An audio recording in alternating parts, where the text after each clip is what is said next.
anyway, we're here today to learn about one of 5, there are just 5, mother sauces. Yes, mother, not father, mother sauces. Escoffier, the father of French cuisine, developed these sauces, and many sauces derive from these mother sauces. So the mother sauces, we have a bechamel, which most people know sits within a lasagna. We have a lighter sauce, which is a velouté, made with white meat stock, and we have a darker sauce made with a dark meat stock, and this is what we're doing today, Espagnole. Then we have a béarnaise sauce, which many of you will have had, I think, which is lemon juice and oil held together by egg yolk. So that's an interesting one for a plant-based diet. And then there is a tomato sauce. So we're going to crack on. The first thing that needs to be said is this isn't something that can be just done overnight. But once you've done these processes, you've got them in your freezer. So if you do like to freeze, as I know you do, Kerry, and get ahead, and that's the only real way to do cooking well, I think, in today's life, is it's all freezable and make ahead and doable. So, you know, put aside an afternoon, get it all done, freeze it, and you're done then. And you could be done for a winter or an autumn. I've chosen to do this now because it is a good time of year to consider it, watch it, listen, think, okay, now I need to just get my head around that a bit, because you need to do a stock before you make the sauce. But okay, I've got my stock, that's in the freezer, so Sunday I'm just going to do that. And then hopefully by end of September, you know, all of this is in the freezer and it's done. So we're going to start and understand a few things along the way, and I will try to not take up too much time, but it's worth explaining. So here we have big chunks of celery and carrot and onion peel and garlic. So just half a garlic, half again. So, you know, but it's all in its peel. And this is your basis for your brown stock, which feeds Espagnole sauce. So if you were to make an Espagnole from scratch, the recipe will always say brown stock. So I've put in the Espagnole recipe how to make brown stock, a nice clear brown stock such as sits here. And how difficult can it be? Well, it can be very difficult actually. And the reason is because sediments get within the stock. If there's any oil anywhere near, if you move it, anything, it clouds the stock. And regardless of how good fine a mesh you have on a chinois, which is what this is, or muslin, you can't get rid of it once it's in. Now then, with Espagnole, of course, you are going to add a roux, and so whether this is cloudy or clear, it doesn't really matter. However, for yourself, you want to try to practice getting it clear, because then for other sauces you will need it clear. So this is your classic brown stock, and these peelings going in help with the colour, so they need to go in. This goes into a 220-degree fan oven, nice and hot. No oil, no salt, nothing.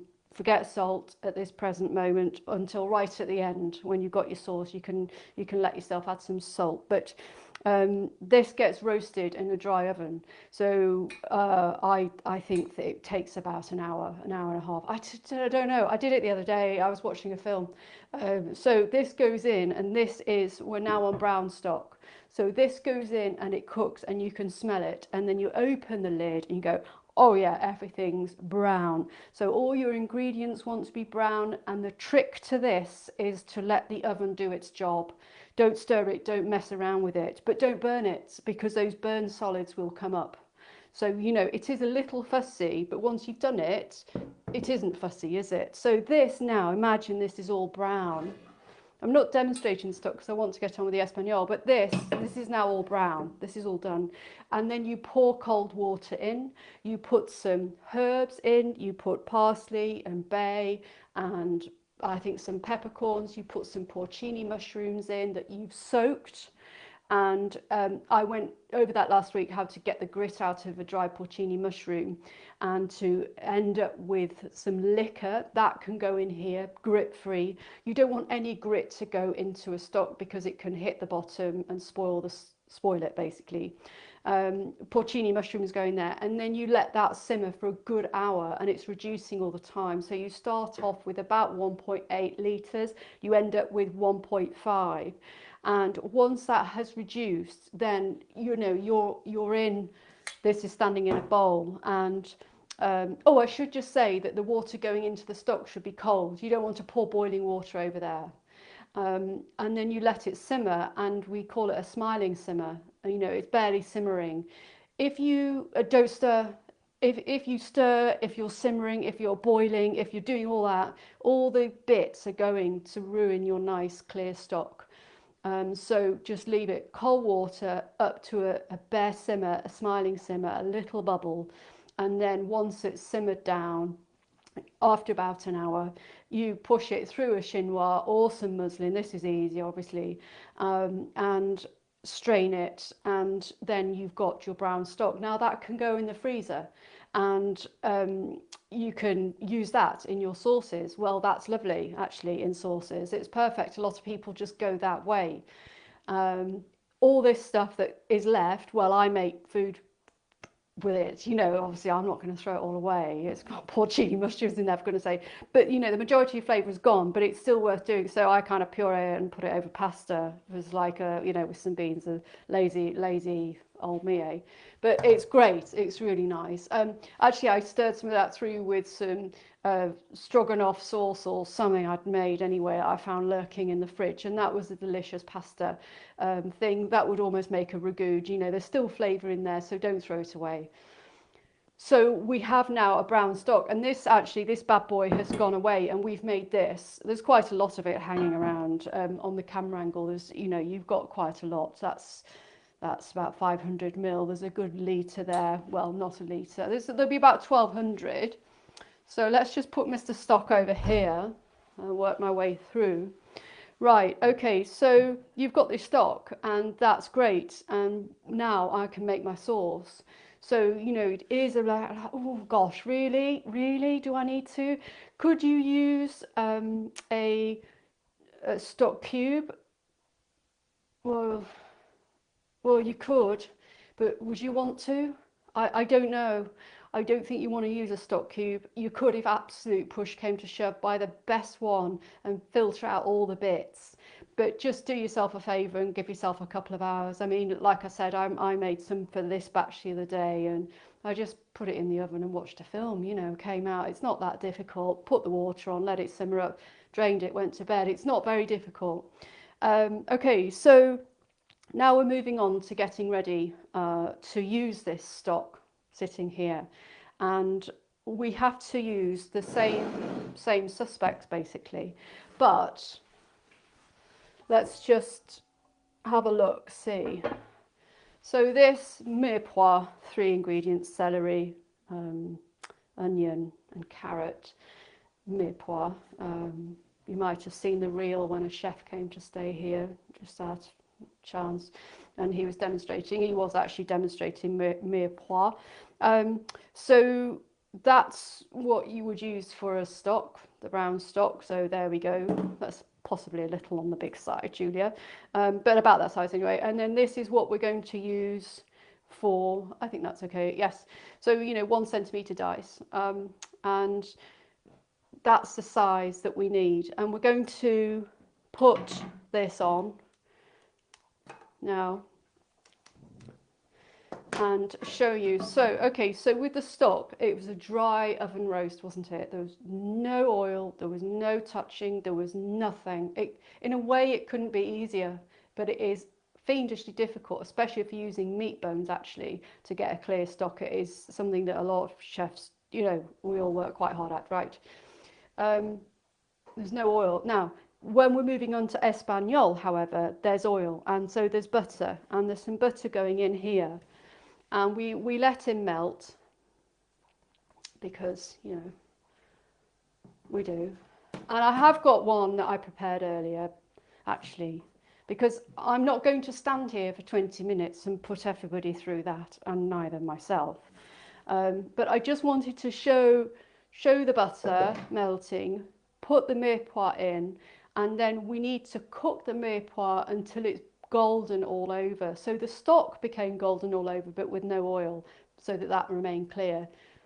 This doesn't matter about oil, and it needs that caramelization. The stock did as well, but no oil, so it remained clear. So I hope I'm clear. Stock, clear stock, no oil, no messing, nothing. This, mess around, go for your life. So we're melting that, and here's one I did earlier. So that's where we're actually going to go with this. And you melt this butter down, and let's just get rid of Mr. Big. That's actually what I call ChatGPT. Mr. Big. Okay, so we're melting that butter. This is unsalted butter. Do not use anything with salting, please, at this stage. It just brings moisture out of the ingredients before you should, basically. And let's just change camera angles. I've got two cameras now because, let's just check that, two cameras because it's easier for me, and I hope that that's going to be okay. So we're just going to put these ingredients in, and as you can see, that looks like quite a lot compared with that. Well, that there was half of that. So, you know, it shrinks down. This is nice and golden, certainly when the light's on. So that's all gone in. So, oh, no, hang on. Hang on, Julia, that needs to go in there. Okay, so go for your life. You know, this is one, it's going to take 25 minutes, but I'm not putting us through this.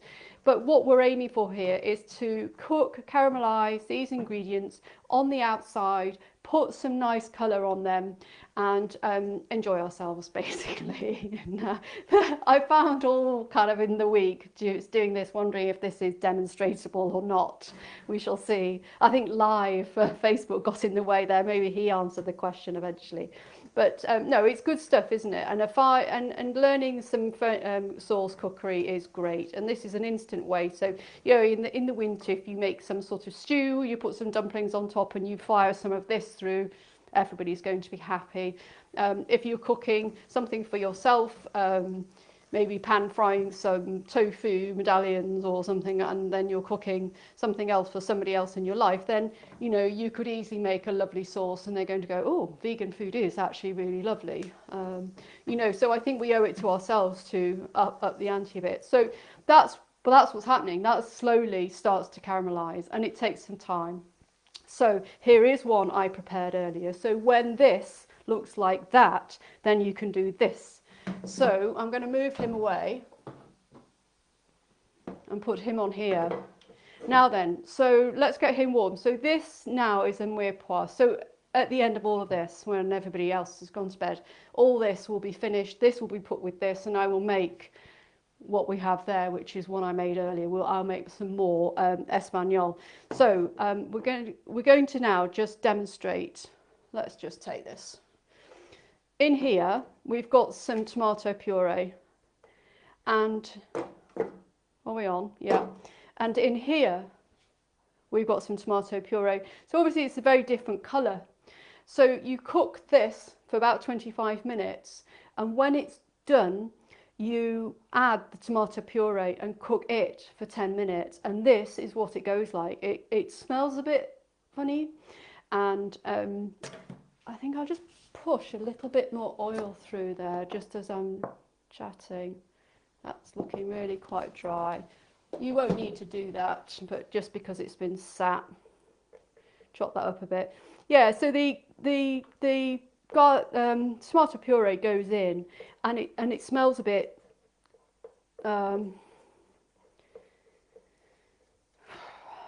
what's the word? Rusty, and yeah, it smells quite different, and we can put him in here and look at him, how different, and you lose some of the moisture as well, so he changes colour. It's quite marked, isn't it? But so this is going to be about 10 minutes. So we're putting him in there. I'm gonna cheat a bit, to be honest. So he's now going in there and he's cooking. So we've got the mirepoix, we've got the tomato puree, we've got our stock ready. And the other thing that we need to do is to just make... No, I won't do. No, that's not the right order, Julia. Well, it sort of is, but I won't. Okay, so we're going to have to use our common sense. I was hoping, we've had a few delays on the production, but I was hoping that this would be cooked so I could just go straight on. So we need to imagine that 5 minutes, 10 minutes has passed and we've got this tomato puree cooked. I'm not going to wait. And the next thing that happens is that the stock goes in. Like so. And we push him up a bit. So you've got your tomato puree, lovely. You've got your vegetables, lovely. Those will be added later. Let's just move things away to keep me straight, keep this on track. And then we add other things. Okay, so we're adding some parsley, about 6 stalks of parsley. We're adding a bay leaf. We're adding some peppercorns here, actually, 6. We're adding some garlic and a quarter of a teaspoon of dried thyme. So this now goes in and this simmers for a while.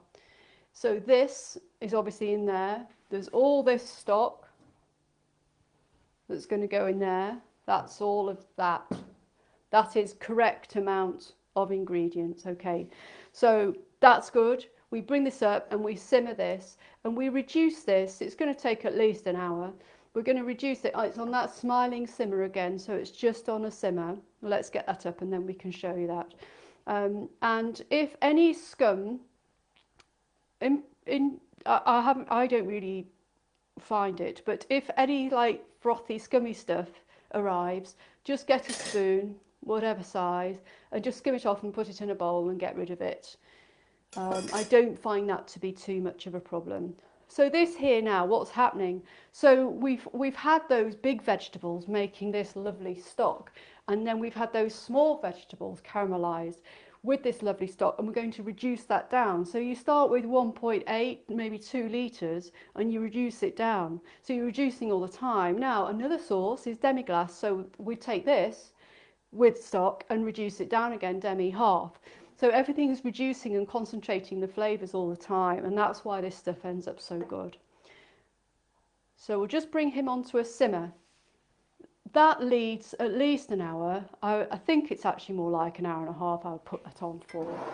And towards the end, you move on to making a roux. Now a roux is equal parts of butter and flour.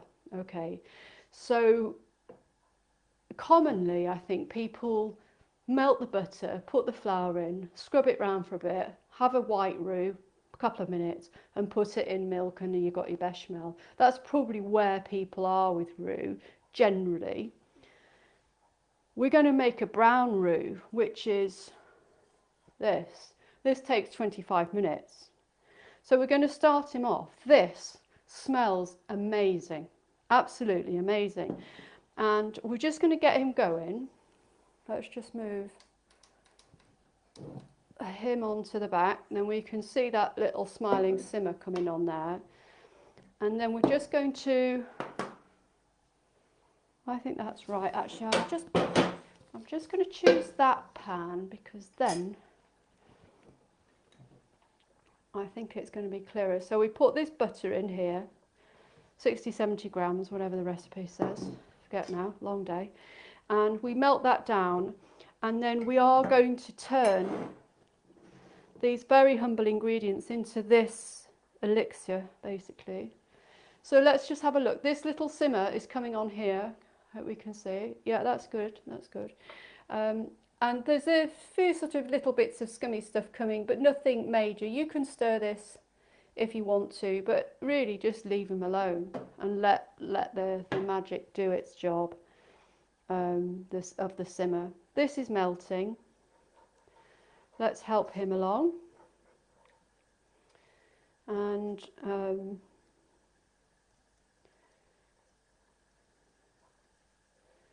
he's now starting to bubble a bit. Let's get him away. I like making roux. I like the smell of it actually. So we put him in here. Come on.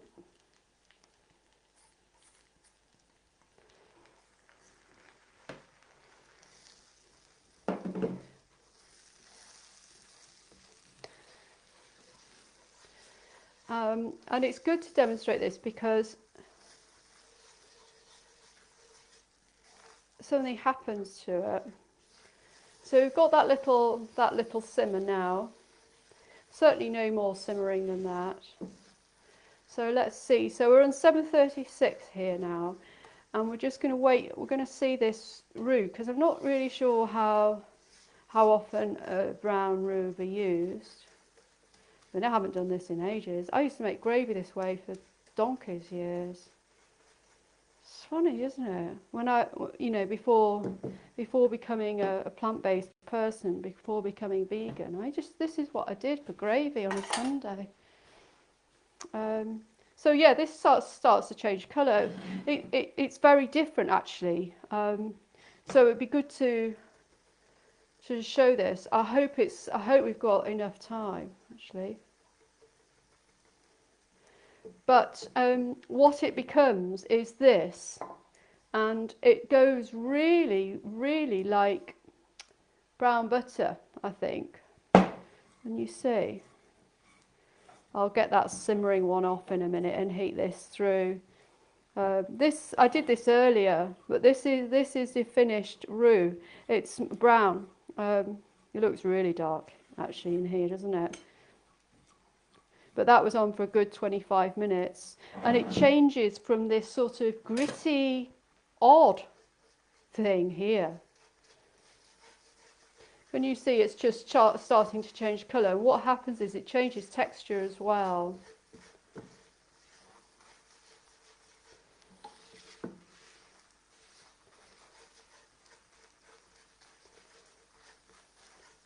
So it's all a bit sort of separate and weird, actually, I think. And then it just goes, it starts to go like newly oily.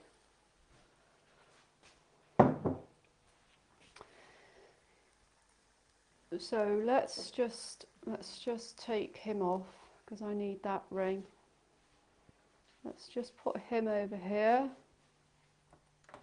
Because what you're going to do with this roux is use it to thicken your stock. Your stock here, that's simmering, is going to, and made of stock, double stock, and it's going to be thickened with this here. So we'll just heat this up so we can see.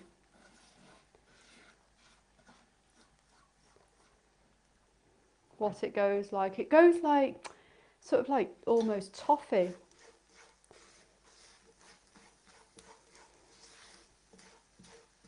Changes texture completely.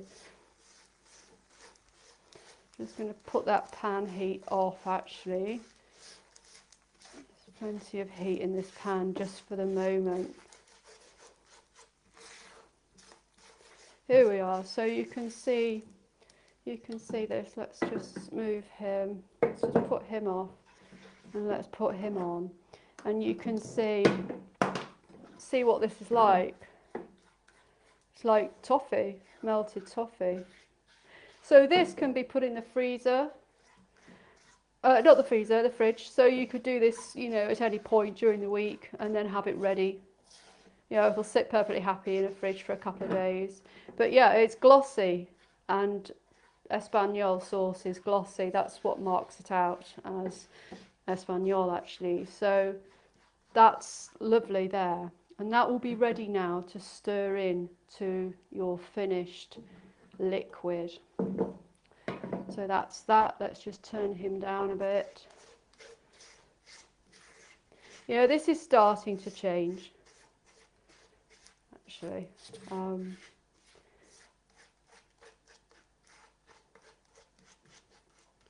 I always find myself spreading him out and hoping he doesn't burn. Right, okay, so just bringing him back in. So we have him, and when he's reduced, last bit of that, last 30 minutes, you've made this, and then this is drained through a chinois or muslin, and all the bits are now out of him. So he's now ready to go, and he is your sauce. He gets thickened, and what you need to do, I can't just do this because I haven't strained that, and I'm not straining that because I need to put that in. But anyway, what you do is you put a little bit in and whisk it through, another bit in, whisk it through, and actually what you end up with is this, which I'm just going to put on the heat. That's just too many big pans today, actually. Let's just put him there. So here's one I prepared earlier.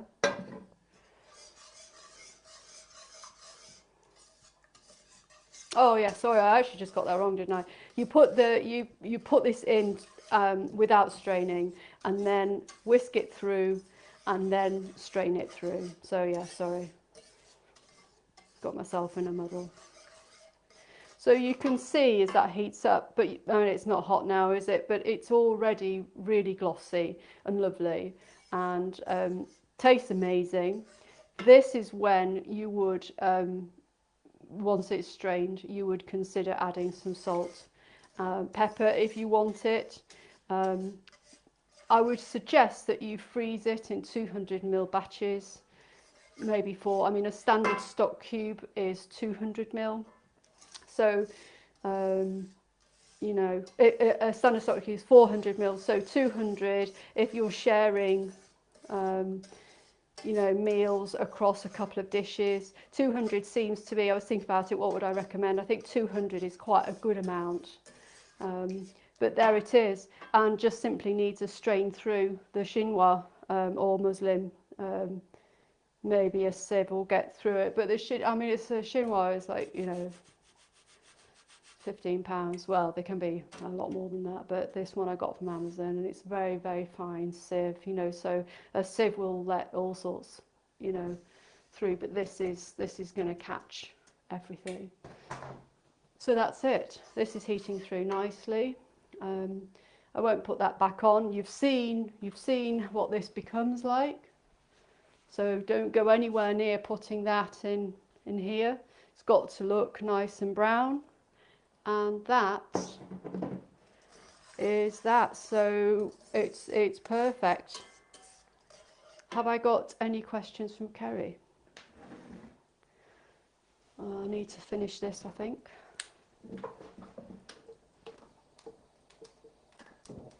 Let's finish that off. Get that on. That's all right. Would never have thought of using strained veg from stock. Yeah, well, I just found that I couldn't throw it away because, you know, if you've got porcini mushrooms and stuff, I don't know, it just seems like, you know, this whole food thing, this whole food vibe that we've got going on, I just think it's better. Got this on. Oh, this is good now, this is good. Let's just, you can see that, that's just changing. So what's that been on? Off and on, hasn't it? But it's probably been about 10 minutes. That's changing now and becoming more toffee-like. That's what you're after. I mean, this, you wouldn't, you know, the purists, obviously you need to get all the, you've got peppercorns in here and bay leaves and stuff like that. But to be honest, I mean, you could just put some more veg in there and you kind of, you know, it looks like it's something you could eat straight away. Delicious. What do you use? Okay, yeah, so, well, you can use it like a really strong stock. I mean, you know, you could use it instead of stock. And you could use it anywhere, like a lasagna ragu, a tomato sauce, anything where it's this colour and you're wanting some really nice richness. You know, a classic would be a beef bourguignon, a vegan equivalent of that. You could have it, you could use it as a sauce, so you could like fill a cannelloni, and then, you know, the oven, you know, the stuffed pepper dish last year, was it, or the earlier, I forget when, stuffed peppers, that was in a passata. You could just put them in here. You know, lots of dishes need stock and are a little bit darker in colour, so this is what you could use instead of reaching for one of those commercially based stock cubes.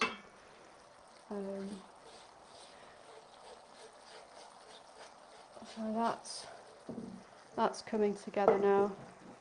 So that's it. That's what we've done today, and it's good to demonstrate it. It's quite a difficult one actually, this. Well, they're all a bit difficult to demonstrate, aren't they? But it's quite difficult to try to show the ingredients and what happens to them in a way that is vaguely informative.